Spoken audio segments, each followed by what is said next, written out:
नमः शिवाय। हर हर महादेव। जय शंकर की। ओम गुरुवे नमः।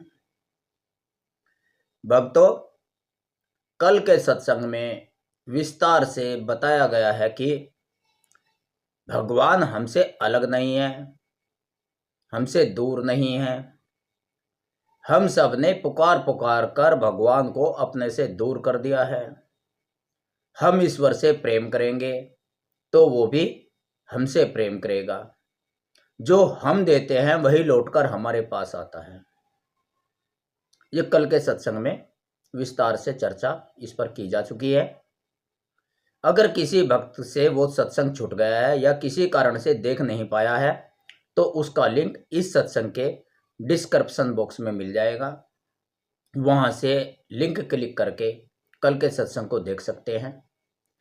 आइए शुरू करते हैं आज का सत्संग। झूठे आचरण से, झूठे आचरण से कभी नहीं मिलती प्रीत। सच्चा मन रखो तभी होगी सही प्रीत। हर रोज झूठा आचरण करते हैं, फिर भी हम कहते हैं कि हम ईश्वर से प्रेम करते हैं, क्योंकि झूठे आचरण से तो कभी प्रेम होता ही नहीं है और ना ही हो सकता। प्रेम का असली अर्थ तो सत्य है। जहां सत्य, श्रद्धा और विश्वास है वहीं प्रेम है। प्रेम को हम लोगों ने अभी समझा ही नहीं है कि आखिर प्रेम है क्या। 2.5 अक्षरों के इस शब्द में पूरा ब्रह्मांड समाया हुआ है। पूर्ण चेतन शब्द है ये 2.5 अक्षर का शब्द प्रेम। हम 2 स्त्री पुरुष के संबंध को, 2 पुरुषों के संबंध को, 2 मित्रों के आपस में संबंध को, 2 प्राणियों के आपस में संबंध को प्रेम मान बैठते हैं, जबकि वो प्रेम नहीं, आकर्षण है, मोह है, स्वार्थ है, लाभ और हानि है। इसी भावना से हम पूरे संसार से जुड़े रहते हैं। सौदा से जैसा करता है, व्यापार जैसे करते हैं, ये व्यापारिक संबंध कहलाते हैं। पोथी पढ़ी पढ़े जगे मुआ, पंडित भया न कोई। 2.5 अक्षर प्रेम का पढ़े सो पंडित होय। बड़ी बड़ी पोथी पढ़ने का कोई लाभ नहीं है। जिसे प्रेम के 2.5 अक्षर का ज्ञान प्राप्त हो गया वही संसार का असली विद्वान है। प्रेम में किसी के प्रति छोटे बड़े का भाव खत्म हो जाता है, अपने पराये का भेद मिट जाता है, दूरियां मिट जाती हैं, ऊंच नीच का भेद नहीं रहता। यानी कि कोई भी अपने से अलग नहीं है, सभी अपने समान नजर आते हैं। कोई भेद नहीं है किसी दूसरे में और हम में। जिससे हम प्रेम करते हैं उसकी हर चीज से हमें प्रेम हो जाता है, पूरी कायनात से प्रेम हो जाता है। कहीं कोई नफरत का भाव नहीं रहता, एक भी अंकुर नफरत का या किसी भी चीज का नहीं रहता, वहां केवल प्रेम रह जाता है। आप निर्जीव वस्तुओं से भी वैसा ही प्रेम नहीं करते जैसा सजीव प्राणियों से करते हो। करता है क्या कोई? मेज कुर्सी आपके आसपास पड़ी है, उनके प्रति वैसा ही भाव है क्या जो परिवार के जीते जागते इंसानों के साथ, परिवार के सदस्यों के साथ, सजीव प्राणियों के साथ करते हो? तो आप प्रेम किसी से भी प्रेम नहीं करते। यानी कि अगर निर्जीव प्राणियों से, निर्जीव चीजों से नहीं करते, केवल सजीव प्राणियों से करते हैं जिनमें जीवन है, चेतना है, उनसे ही प्रेम करते हो, तो आप प्रेमी नहीं है। आपने प्रेम को समझा ही नहीं है। जो प्रेमी होगा वो पूरी कायनात से प्रेम करेगा, शिद्दत के साथ करेगा, कोई भेद नहीं रखेगा, निर्जीव में भी और सजीव में भी। अब आप कहोगे कि निर्जीव वस्तुओं से प्रेम करने से क्या फायदा? आपके पास कागज है, पेन है, साइकिल है, मोटरसाइकिल है, घर में फर्नीचर है, कुर्सी मेज है, कपड़े हैं, ये सब ईश्वर का वरदान है। देखो फुटपाथ पर बहुत से सोते हैं, उनके ऊपर छत भी नहीं है, उन्हें ये चीज प्राप्त नहीं हुई, आपको प्राप्त हुई है। तो ये किसकी दी हुई है? ईश्वर की दी हुई है। अन्यथा सबके पास तो नहीं है, जो आपके पास है दूसरे के पास हो, ये तो संभव नहीं है। तो इसलिए ये ईश्वर की दी हुई चीजें हैं, ऐसा जानो। इन्हें अनेक सामान समझकर चलते हैं हम, यानी कि अनेक सामान आपके पास हैं, उनसे प्रेम करो, निर्जीव से भी प्रेम करो। जैसे आपके पास एक मोबाइल है, यहां एक उदाहरण देते हैं, समझो। जैसे आपके पास एक मोबाइल है, उससे आप प्रेम करते हो कि यह आपकी है, यह सदा मेरे साथ रहेगी, ऐसी भावना रखते हैं, कई वर्षों से आपके साथ है। आप उसको ठीक से रखते हो, सफाई करते हो, आप उसका ध्यान ठीक उसी तरह से रखते हो जैसे खुद का रखते हो। उसे गंदी जगह नहीं रखते, साफ सुथरी जगह रखते हो, स्वच्छ जगह रखते हो। जहां जहां आप बैठना भी पसंद नहीं करते, वहां उसे भी नहीं रखते और ना ही ले जाते। आप उस अपने मोबाइल के प्रति ऐसे भाव रखते हो जैसे किसी जीवित व्यक्ति के साथ आपकी सोच में यह समाया हुआ है कि वह आपका मोबाइल भी भावना रखता है, फीलिंग रखता है, उसके अंदर भी कुछ फीलिंग्स हैं, वह भी फील करता है, महसूस करता है मेरे प्यार को, मेरे रख रखाव को। आप ऐसा भाव उसके प्रति विश्वास के साथ रखते हैं। तो याद रखना, आपका मोबाइल कभी आपको धोखा नहीं देगा, कभी खोएगा नहीं। इसके विपरीत आप करते क्या हो, ये भी देख लो। क्या ऐसा भाव रखते हो? अब इसके विपरीत भाव जो रखते हो वो भी देख लो। अरे खराब हो जाएगा तो और खरीद लेंगे, इससे भी बढ़िया मॉडल खरीद लेंगे, ऊंचा मॉडल खरीद लेंगे। खराब हो गया तो क्या हो गया, पैसे में बाजार में बहुत चीज मिलती है, यही सोच रखते हो ना। आप तो अपना मोबाइल खरीदने का समय आने से पहले ही, जब आप ऐसा भाव रखते हो कि खरीद लेंगे, बेच लेंगे, बदल लेंगे, अच्छा मॉडल ले लेंगे, खराब हो गया तो क्या हुआ, खराब हो जाएगा तो और ले लेंगे, जब ऐसा भाव रखोगे तो आपका मोबाइल खरीदने का समय आने से पहले ही, आपने जब भी सोचा खरीदने से उससे पहले ही आपको किसी ना किसी तरह से परेशान करने लगेगा, धोखा दे जाएगा, और समय से पहले ही आपको उसे बदलना पड़ जाएगा। ये ध्यान रखना। यानी कि जब आप किसी से प्रेम करते हो तो बदले में आपको प्रेम ही मिलेगा, नफरत नहीं। जैसा आप भाव रखोगे वैसा ही प्रतिक्रिया के रूप में आपको मिलेगा। क्रिया की प्रतिक्रिया हमेशा होती है, एक्शन का रिएक्शन हमेशा होता है,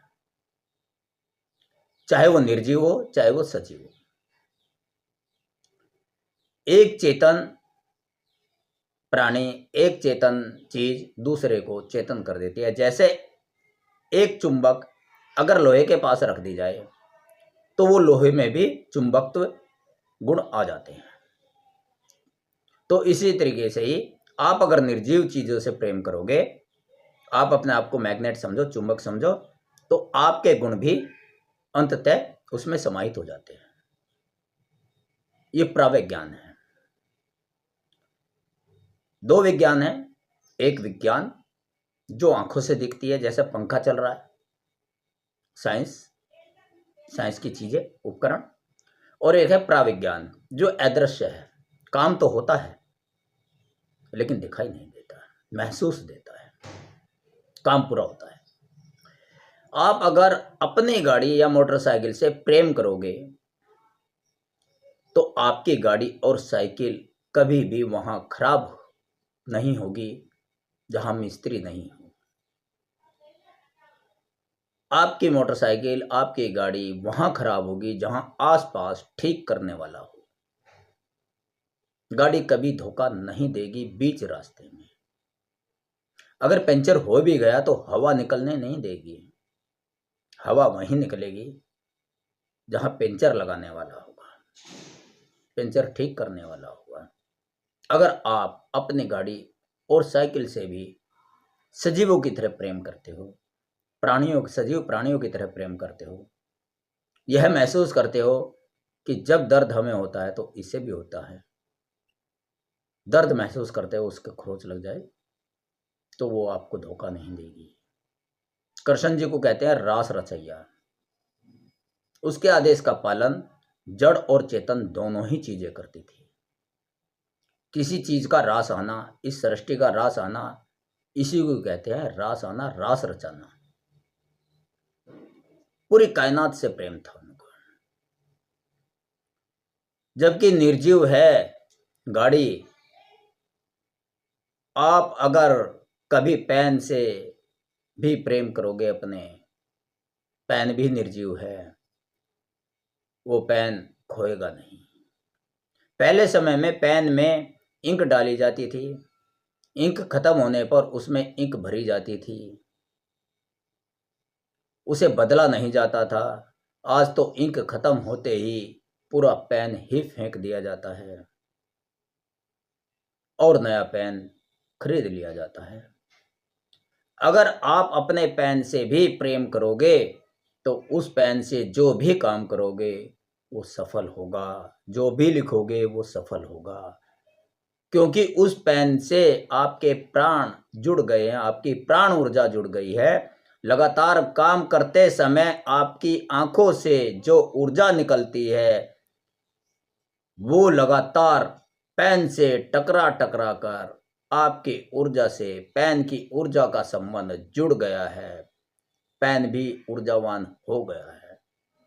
अब आप जिस भी भावना से लिखोगे पेन आपकी भावना समझ लेगा और आपके लेखनी को सफल बना देगा। इसलिए महापुरुषों ने कहा है कि अपनी लेखनी, अपना वाहन जल्दी से किसी को देना नहीं चाहिए और किसी का लेना भी नहीं चाहिए। देना और लेना दोनों मना लिखे हैं। इसलिए अगर आपका भाव केवल सजीव प्राणियों से ही जुड़ा है, निर्जीव चीजों से अभी तक नहीं जुड़ा है, तो आपके अंदर पूरी तरह से प्रेम समाया ही नहीं है। कुछ कुछ अंश ही है प्रेम का आपके अंदर। जब तक आप पूरी कायनात से, आपके पास कपड़े हैं, कपड़ों से, बिस्तर है, बिस्तर से, और टेबल फैन है, पंखा है, घड़ी है, पूरी आसपास की कायनात से जब तक आप पूरी तरह से प्रेम नहीं करोगे, भेदभाव रखोगे और प्रेम का एक दिखावा भी करने लगते हो, इसे वीडियो को देखने के बाद भी कर लोगे तो वो दिखावा होगा, भाव भी वही रखना है। एक भजन आता है, भक्त के बस में है भगवान। उसमें देखो कृष्ण जी की मूर्ति गिर जाती है और फिर जब डॉक्टर देखता है तो उस पुजारन के, उस माता के विश्वास से उसमें धड़कन सुनाई देती है। तो इसलिए जब हम किसी से प्रेम करते हैं, चाहे वो निर्जीव हो चाहे सजीव, तो वह भी हमसे उतना ही प्रेम करती है।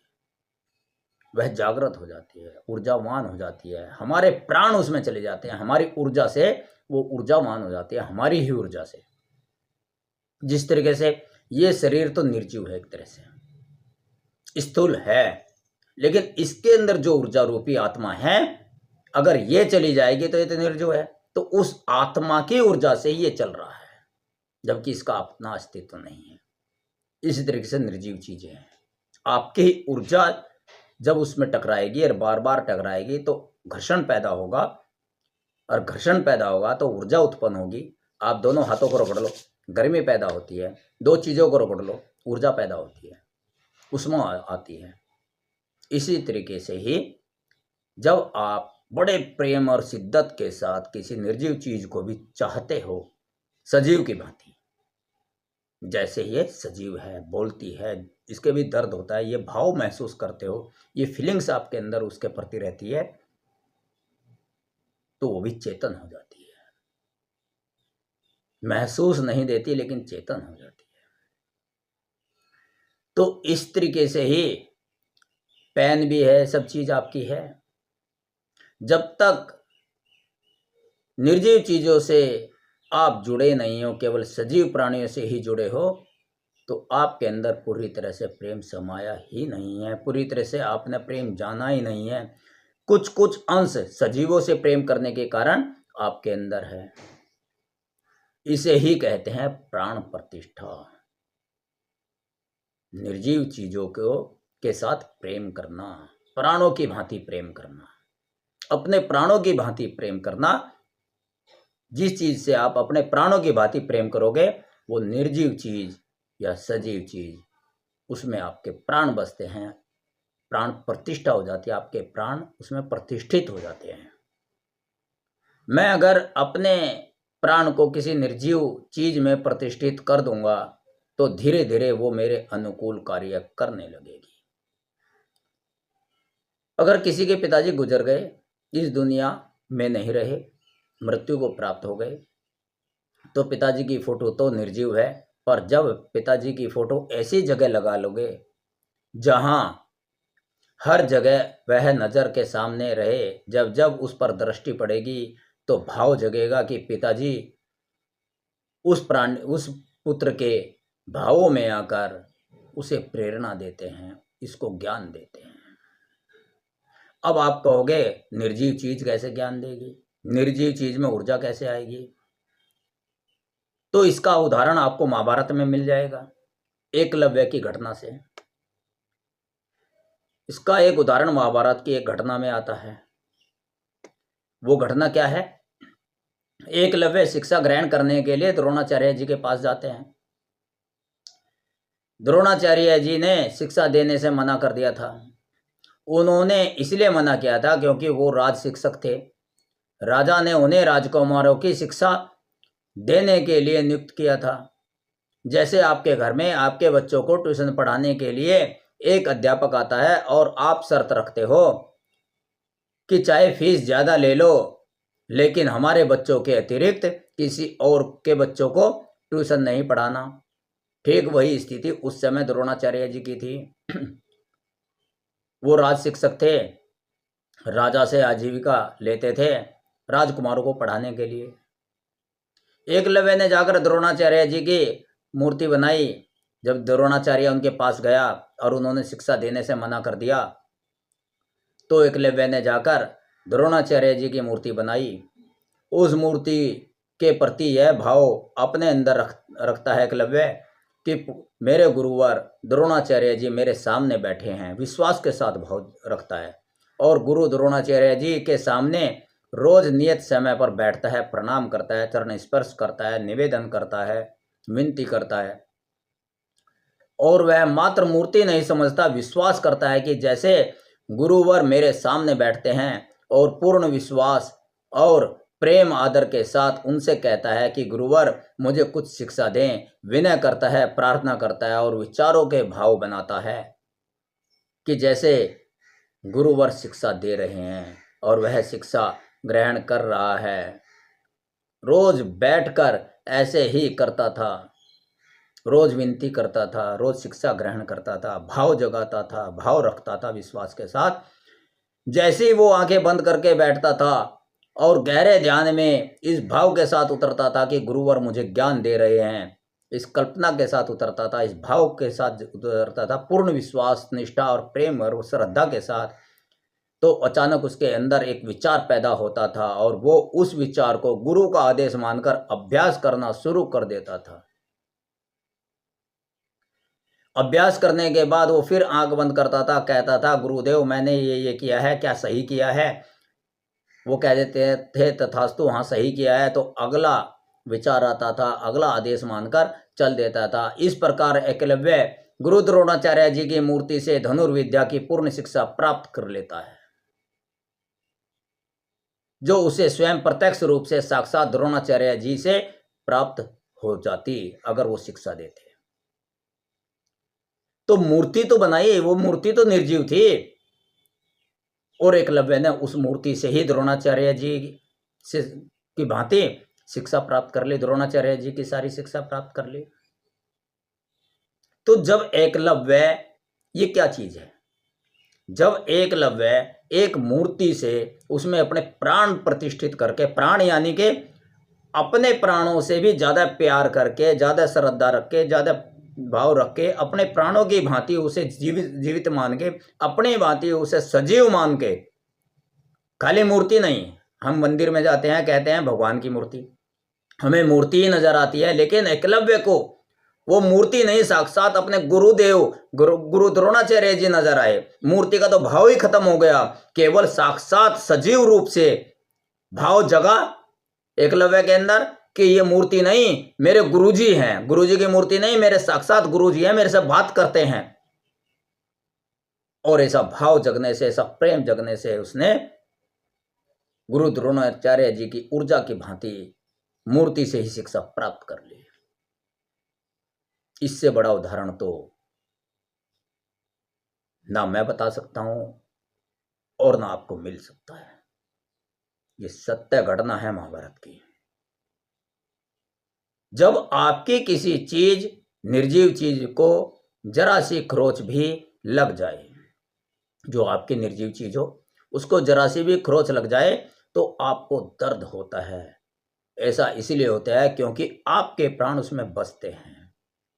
इसका मतलब है आप उस वस्तु से प्रेम करते हो। अब वो वस्तु भी आपके साथ सकारात्मक संबंध रखेगी। जैसे एक सजीव प्राणी भी को प्यार करते, आप दोस्ती रखते, मित्रता रखते सजीव प्राणी से, और वो आपकी मदद करता, तो इस तरीके से जिस उस प्रेम करने वाली निर्जीव वस्तु से जिससे तुम प्रेम करते हो, आपके साथ भी सकारात्मक संबंध रखेगी, मित्रता का, प्रेम का संबंध रखेगी। अर्थात जब हम शिद्दत के साथ पूरी कायनात से प्रेम करते हैं, चाहे वो सजीव हो या निर्जीव हो, कैसी भी हो, पूरी शिद्दत के साथ प्रेम करते हैं, सजीवों की भांति भाव रखते हैं, उन चीजों से अपने पराये का, सजीव निर्जीव का भेद नहीं रहता। छोटी से छोटी चीज के प्रति भी आपके दिल में नफरत नहीं रहती। अपने पराये का भेद मिट जाता है, सजीव निर्जीव का भेद नहीं रहता। जब सारे भेद अपने अंदर से मिट जाते हैं, तब यही हमारी अवस्था प्रेम की अवस्था होती है। यही अवस्था प्रेम की चरम अवस्था होती है, और इसी अवस्था में हम ईश्वर से प्रेम करते हैं। यानी कि यही अवस्था ईश्वर से प्रेम करने की होती है। ईश्वर से प्रेम करना सारी कायनात से, सजीवों से, निर्जीवों से बिना भेदभाव के प्रेम करना है।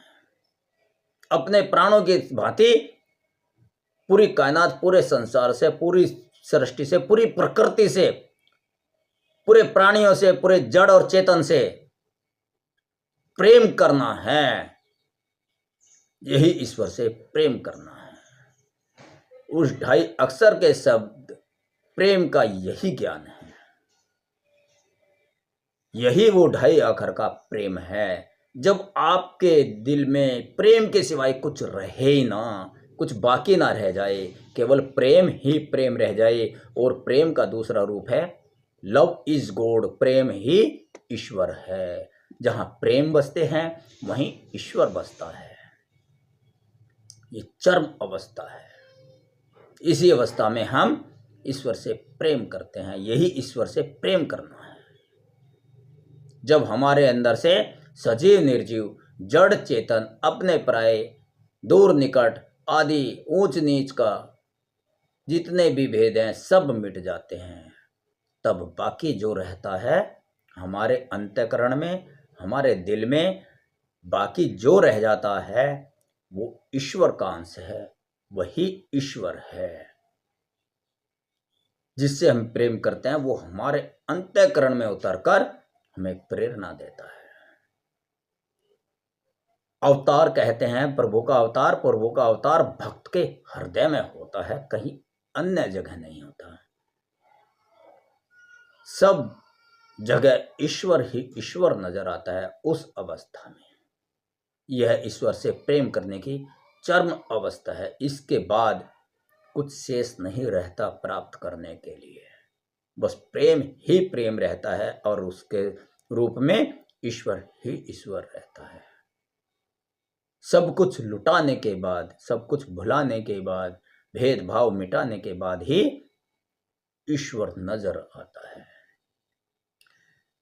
मैं लुटा चुका हूं अपना सब कुछ, अब मुझ में बस तू बाकी है।